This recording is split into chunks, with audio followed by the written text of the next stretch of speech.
Hey everybody, this is a real quick video in case you have Bang & Olufsen BEOPLAY H8i wireless Bluetooth headphones and you need to do a hard reset to the factory default settings on them.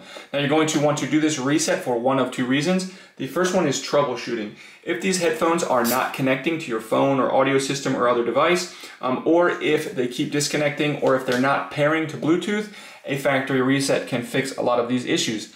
Now, the second reason you might want to do this is if just for whatever reason you want to delete all of the pairing history off of them and all the settings so that you can just get a fresh start setting these headphones up new. We can do this quite easily. We just need to make sure that they have a good charge on them and that they are turned on. Once they have a good charge and they're turned on, we're just going to come in and press and hold the volume down and volume up buttons simultaneously for about 10 seconds, just keeping an eye on the indicator light while we do it. And we're just holding, and when the indicator light on this side blinks red for 2 seconds, that indicates that the reset is complete. You can release these two buttons, and now these headphones are ready to be set up like a new set of headphones.